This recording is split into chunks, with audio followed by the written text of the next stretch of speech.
market and trying to get the messages from the customers. That is really important for them to have, the initial stage for the better industrialization. Second, I think that based on these kind of experiences and also some of the income, they are able to do more on the investment, on the innovation, on the research and development. And I would say that is also important for them to improve their position in the global value chains.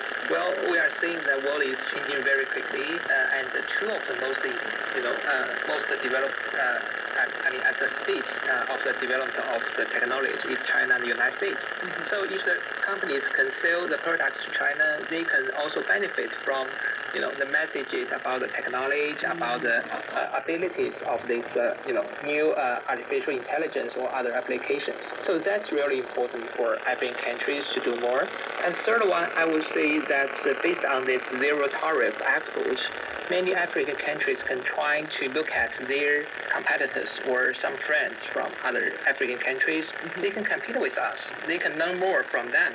And it is also helpful for them to improve the integration in the African market itself.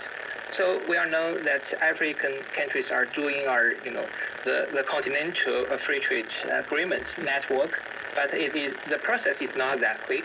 So I hope that when they are able to get in touch with Chinese markets, the process can be speed up. It's very important for African countries to have a unified or integrated strengths to have a better competitiveness in the global market.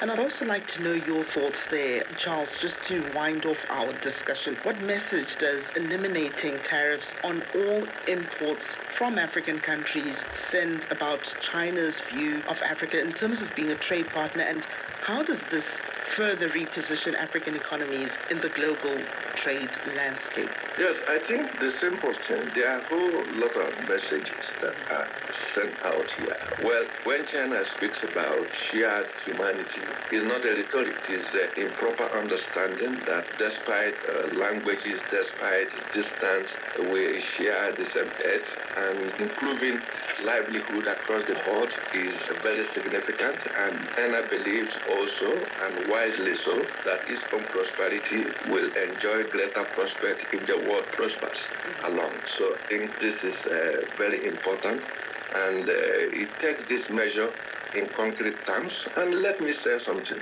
China do not even requires reciprocal treatment. It does not require that Africa remove tariffs for its own products. So some of these issues challenge